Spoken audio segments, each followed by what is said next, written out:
Hello friend, स्वागत है आपका अपने यूट्यूब चैनल डेली सी टैक्टिस में।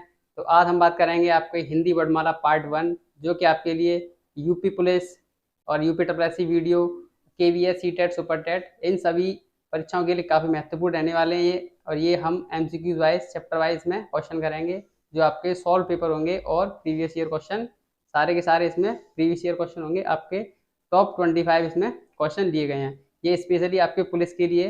ये आपका, जैसा कि आप देख रहे होंगे, यहाँ पे लिखा है वर्दी बैच मेरे जस्ट पीछे। तो बढ़ते हैं हम और शुरू करते हैं। क्वेश्चन दिया है आपका फर्स्ट कि हिंदी भाषा में मूलतः वर्णों की संख्या कितनी मानी गई है। तो इसमें आपके ऑप्शन दिए गए हैं। एक ऑप्शन दिया है आपका फर्स्ट नंबर का 50, बी ऑप्शन दिया है आपका 52, सी ऑप्शन दिया है आपका 51 और डी ऑप्शन दिया है आपका 53। तो आपको बताना है इसमें से आपका कौन सा राइट आंसर होगा। तो इसका आपका राइट आंसर हो जाएगा, इसमें पूछा है वर्णों की संख्या। इसमें वर्णों की संख्या आपकी 52 यानी कि 52 मानी गई है। 52 आपकी कैसे है?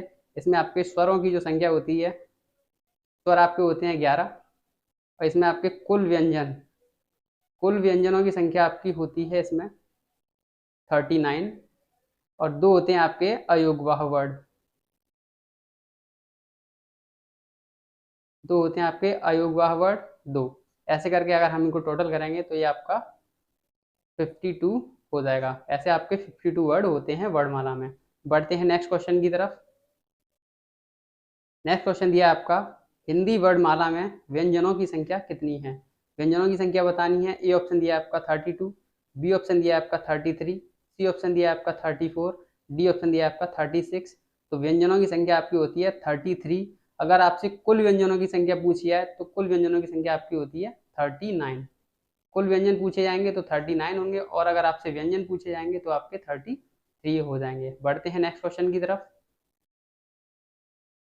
नेक्स्ट क्वेश्चन दिया आपका हिंदी वर्णमाला में ऊष्म व्यंजन कौन से हैं। तो ए ऑप्शन दिया आपका श, श, स, ह। बी ऑप्शन दिया आपका त, थ, द, ध। सी ऑप्शन दिया आपका ट, ठ, ड, ढ़। और डी ऑप्शन दिया आपका च, छ, ज, झ। तो इनमें से आपको बताना है कि कौन सा आपका सही ऑप्शन होगा। तो इसमें आपका राइट आंसर हो जाएगा ए, स, स, ह। ये आपके ऊष्म व्यंजन कहलाते हैं। बढ़ते हैं नेक्स्ट क्वेश्चन की तरफ। नेक्स्ट क्वेश्चन दिया है आपका हिंदी के जिन वर्णों का उच्चारण करते समय केवल श्वास का प्रयोग किया जाए उन वर्णों को क्या कहते हैं। ए ऑप्शन दिया आपका अघोष, बी ऑप्शन दिया आपका सघोष, सी ऑप्शन दिया आपका अल्प प्राण और डी ऑप्शन दिया आपका महाप्राण। तो हमें बताना है कि वर्णों का उच्चारण करते समय केवल श्वास का प्रयोग किया जाए उन वर्णों को क्या कहते हैं। तो उन वर्णों को अघोष वर्ण कहते हैं। अघोष वर्ण आपके होते हैं जो वर्ग के पहले और दूसरे अक्षर होते हैं, वो आपके अघोष वर्ण कहलाते हैं। बढ़ते हैं नेक्स्ट क्वेश्चन की तरफ। नेक्स्ट क्वेश्चन दिया आपका य, र, ल, व व्यंजनों को कहते हैं। तो य, र, ल व्यंजनों को हम क्या कहते हैं। बढ़ते हैं, ऑप्शन दिया आपके। पहला ऑप्शन दिया आपका स्पर्श व्यंजन, सेकंड ऑप्शन दिया आपका अंतस्थ व्यंजन, सी ऑप्शन दिया आपका उस व्यंजन और डी ऑप्शन इनमें से कोई नहीं। तो हमको बताना है य, र, ल, व। तो य, र, ल, व आपके अंतस्थ व्यंजन होते हैं। इसमें मैं आपको बता दूं य, र, ल, व। य और व जो होते हैं आपके, इनको हम अर्धस्वर कहते हैं। ल ल को हम पार्श्विक वर्ड कहते हैं, और र जो है आपका, इसको हम प्रकंपित वर्ड कहते हैं। ये हो गए आपके अंतस्थ व्यंजन। बढ़ते हैं नेक्स्ट क्वेश्चन की तरफ। नेक्स्ट क्वेश्चन दिया आपका कि निम्नलिखित में से कौन सा पश्च स्वर है। ऑप्शन दिए हैं आपके। ए ऑप्शन दिया आपका बड़ा आ, बी ऑप्शन दिया आपका ज, सी ऑप्शन दिया आपका ब और डी ऑप्शन दिया आपका ढ। तो इसमें बताना है पश्च स्वर कौन सा है। तो ए ऑप्शन आपका सही हो जाएगा, आ। ये आपका पश्च स्वर है। बढ़ते हैं नेक्स्ट क्वेश्चन की तरफ। नेक्स्ट क्वेश्चन दिया आपका कि प्रयत्न के आधार पर ल किस प्रकार की ध्वनि है। ए ऑप्शन दिया आपका पार्श्विक, बी ऑप्शन दिया आपका प्रकंपित, सी ऑप्शन दिया है आपका उत्क्षिप्त, डी ऑप्शन दिया आपका संघर्षशील। तो जैसा कि मैंने आपको पीछे क्वेश्चन में बताया था कि ला जो है आपका, वो क्या है, आपका पार्श्विक वर्ड है। ला आपका पार्श्विक वर्ड है। प्रकंपित वर्ड आपका रा है, और उत्क्षिप्त आपका ड और ढ जो होते हैं वो आपके उत्क्षिप्त वर्ड होते हैं। बढ़ते हैं नेक्स्ट क्वेश्चन की तरफ। नेक्स्ट क्वेश्चन दिया है आपका कि निम्नलिखित में से कौन सा वर्ड अंतस्थ नहीं है। अंतस्थ व्यंजन आपको पता है, अंतस्थ व्यंजनों की संख्या 4 होती है, य, र, ल और व। देखो इनमें से कौन सा वर्ड नहीं है इसमें, य भी है, र भी है और व भी है, लेकिन पूछा क्या है, अंतस्थ नहीं है, तो यह जो हो जाएगा आपका, ये अंतस्थ व्यंजन नहीं है। बढ़ते हैं नेक्स्ट क्वेश्चन की तरफ। नेक्स्ट क्वेश्चन दिया आपका, निम्नलिखित में से अर्धस्वर कौन सा है। हमें अर्धस्वर बताना है। अभी मैंने आपको बताया था अंतस्थ व्यंजनों में य और जो आपका व होता है वो आपके अर्धस्वर होते हैं, तो इसमें आपका ए ऑप्शन हो जाएगा, ये आपका अर्धस्वर है। बढ़ते हैं नेक्स्ट क्वेश्चन की तरफ। नेक्स्ट क्वेश्चन दिया आपका कि निम्नलिखित में से नासिक व्यंजन कौन सा है। हमें बताना है नासिक व्यंजन कौन सा है। ए ऑप्शन दिया आपका श, बी ऑप्शन दिया आपका ग, सी ऑप्शन दिया आपका य और डी ऑप्शन दिया आपका ज। तो हमें नासिक के व्यंजन बताना है, तो नासिक व्यंजन आपका बी ऑप्शन हो जाएगा, बी नहीं सॉरी सी ऑप्शन हो जाएगा य। जो आपका वर्ग के पंचम अक्षर होते हैं वो सारे आपके नासिक के व्यंजन होते हैं। बढ़ते हैं नेक्स्ट क्वेश्चन की तरफ। नेक्स्ट क्वेश्चन दिया आपका, ए अय वर्ड क्या कहलाते हैं। ए ऑप्शन है आपका नासिक्य, बी ऑप्शन है आपका ओष्ठ, सी ऑप्शन दिया आपका मूर्धन और डी ऑप्शन दिया आपका कंठ और तालव्य। तो ए अय का उच्चारण स्थान बताना है, तो ए अय का उच्चारण स्थान होता है कंठ और तालु। बढ़ते हैं नेक्स्ट क्वेश्चन की तरफ। नेक्स्ट क्वेश्चन दिया आपका, निम्नलिखित में से अघोष वर्ण कौन सा है। हमें बताना है अघोष वर्ण कौन सा है। ए ऑप्शन दिया है आपका ब, बी ऑप्शन दिया आपका ज, सी ऑप्शन दिया आपका ह और डी ऑप्शन दिया आपका सा। तो हमें अघोष वर्ण बताना है। अघोष वर्ण आपके जो वर्ग के प्रथम और द्वितीय अक्षर जो होते हैं वो आपके अघोष वर्ण होते हैं। तो इसमें देख लें आप कौन सा आपका अघोष वर्ण है, तो अघोष वर्ण आपका इसका सा हो जाएगा। जो स होते हैं वो भी आपके अघोष वर्ण होते हैं। बढ़ते हैं नेक्स्ट क्वेश्चन की तरफ। नेक्स्ट क्वेश्चन दिया है आपका, घ का उच्चारण स्थान कौन सा है। ए ऑप्शन दिया आपका मूर्धा, बी ऑप्शन दिया आपका कंठ, सी ऑप्शन दिया आपका तालु, डी ऑप्शन दिया आपका दंत। तो हमें बताना है घ का उच्चारण स्थान, तो घ का उच्चारण स्थान होता है आपका कंठ। जो आपका क वर्ग होता है उसमें क, ख, ग, घ और ङ, ये आपके कंठ वाले वर्ण हैं का वर्ग के, का वर्ग, और ये कंठ से बोला जाता है। बढ़ते हैं नेक्स्ट क्वेश्चन की तरफ। नेक्स्ट क्वेश्चन दिया आपका, कौन सा वर्ड ओष्ठ नहीं है। हमें बताना है कि कौन सा वर्ड ओष्ठ नहीं है। ए ऑप्शन दिया आपका म, बी ऑप्शन दिया आपका उ, सी ऑप्शन दिया आपका ब और डी ऑप्शन दिया आपका आ। तो ओष्ठ नहीं है, तो ओष्ठ आपका डी ऑप्शन नहीं है, आ। और ये सारे वर्ड बोलते समय हमें हमारे लिप्स का मूवमेंट हो रहा है। बढ़ते हैं नेक्स्ट क्वेश्चन की तरफ। नेक्स्ट क्वेश्चन दिया आपका कि अल्प प्राण ध्वनियों का समूह है। हमें बताना है कि अल्प प्राण ध्वनियों का समूह कौन सा है।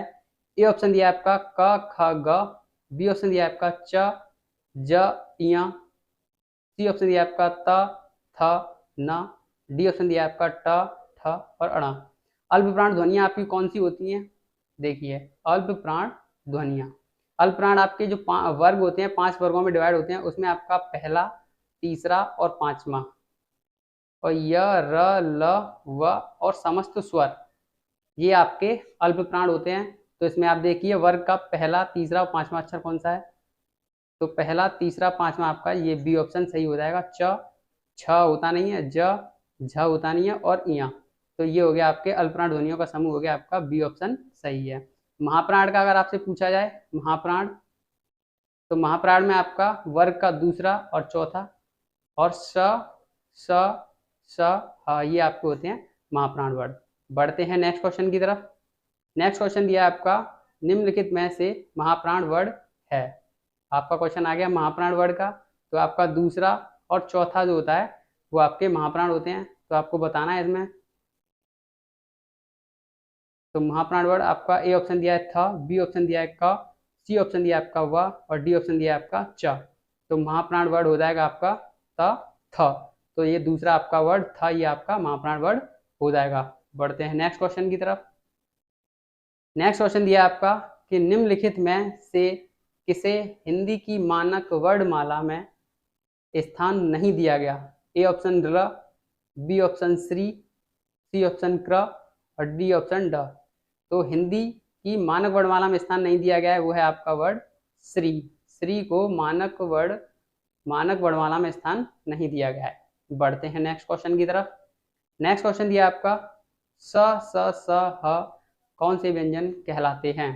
ए ऑप्शन दिया आपका प्रकंपी व्यंजन, बी ऑप्शन दिया आपका स्पर्श व्यंजन, सी ऑप्शन दिया आपका स्पर्शी व्यंजन, डी ऑप्शन दिया आपका ऊष्म संघर्षी व्यंजन।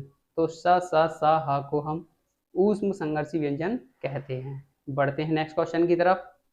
नेक्स्ट क्वेश्चन दिया आपका कि छ ध्वनि किस स्वर के अंतर्गत आती है?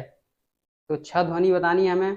ऑप्शन दिया आपके, ए ऑप्शन दिया आपका मूल स्वर, बी ऑप्शन दिया आपका संयुक्त वर्ण, सी ऑप्शन दिया आपका घोष वर्ण और डी ऑप्शन दिया आपका तालव्य वर्ण। तो हमें बताना है छ ध्वनि किस स्वर के अंतर्गत आती है। तो छ आपकी आती है संयुक्त वर्ण के अंतर्गत आती है, क्योंकि यह दो वर्णों से मिलकर बनी होती है। बढ़ते हैं नेक्स्ट क्वेश्चन की तरफ। नेक्स्ट क्वेश्चन दिया आपका कौन सा वर्ण घोष नहीं है? तो ए ऑप्शन दिया आपका र, बी ऑप्शन दिया आपका सा, सी ऑप्शन दिया आपका त और डी ऑप्शन दिया आपका ड। तो हमें बताना है कि घोष वर्ण कौन से नहीं है। तो घोष वर्ण आपके पता है तीसरा, चौथा और पांचवा ये आपके घोष वर्ण होते हैं और पहला और दूसरा ये आपके अघोष वर्ण होते हैं। तो ये पूछा है घोष नहीं है, तो ता जो है आपका ये आपका घोष वर्ण नहीं है, क्योंकि ये अघोष है। बढ़ते हैं नेक्स्ट क्वेश्चन की तरफ। नेक्स्ट क्वेश्चन दिया आपका कि किस शब्द में री स्वर नहीं है? ए ऑप्शन दिया आपका कृपा, बी ऑप्शन दिया आपका दृष्टि, सी ऑप्शन दिया है कृष्ण और डी ऑप्शन दिया है आज। तो पहले ऑप्शन में आपका क्र नीचे ये दिया, इसमें रे का स्वर का इसमें री इसमें दिया है। बी ऑप्शन है दृष्टि, इसमें भी आपका री प्रयोग हुआ है। सी ऑप्शन है कृष्णा, क्र में भी आपका स्वर का प्रयोग हुआ है। लेकिन डी ऑप्शन दिया है आपका आज, इसमें आपका रे स्वर नहीं है। बढ़ते हैं नेक्स्ट क्वेश्चन की तरफ। नेक्स्ट क्वेश्चन दिया आपका कि निम्नलिखित में से संयुक्त व्यंजन कौन सा है? हमें बताना है संयुक्त व्यंजन कौन सा है। तो ए ऑप्शन दिया आपका द, बी ऑप्शन दिया आपका ज्ञ, सी ऑप्शन दिया आपका ड और डी ऑप्शन दिया आपका ड। तो हमें बताना है संयुक्त व्यंजन। तो संयुक्त व्यंजन हो जाएगा आपका ज्ञ, जो कि आपका ज प्लस यहाँ से मिलकर बनता है। ये आपका संयुक्त व्यंजन है। बढ़ते हैं नेक्स्ट क्वेश्चन की तरफ। नेक्स्ट क्वेश्चन है आपका कि निम्नलिखित में से कौन सा मूल स्वर नहीं है? ए ऑप्शन दिया आपका अ, बी ऑप्शन दिया आपका रे, सी ऑप्शन दिया आपका ई और डी ऑप्शन दिया आपका ए, यानी कि ये बड़ी ए। तो हमें बताना है मूल स्वर नहीं है। तो मूल स्वर आपका बड़ी ए नहीं है और बाकी ये तीनों आपके मूल स्वर के अंतर्गत आते हैं। बढ़ते हैं नेक्स्ट क्वेश्चन की तरफ। नेक्स्ट क्वेश्चन है आपका कि यदि नीचे का होठ पूरी तरह से काट दिया जाए तो किस ध्वनि के उच्चारण में कठिनाई होगी? तो ए ऑप्शन दिया आपका ल, बी ऑप्शन दिया आपका ब, सी ऑप्शन दिया आपका ध और डी ऑप्शन दिया आपका ख। तो आप इनको वर्डों को पढ़ के समझ में आ रहा होगा कि हमारे लिप कौन से वर्ड को बोलने में मूवमेंट कर रहे हैं। तो ब जो है, ब को बोलते समय हमारे लिप हैं आपस में चिपक रहे हैं। तो ब वर्ड को बोलने में हमें कठिनाई होगी अगर हमारा नीचे के होठ को पूरी तरह से काट दिया जाए। तो ये थे आपके क्वेश्चन, काफ़ी महत्वपूर्ण है। उम्मीद है आपको यह वीडियो अच्छी लगी होगी। वीडियो अच्छी लगे तो चैनल को सब्सक्राइब करें और लाइक करें। ऐसे ही आपको आने वाली वीडियो इस चैनल के माध्यम से मिलती रहेंगी, तो चैनल से जुड़े रहिएगा। Thank you.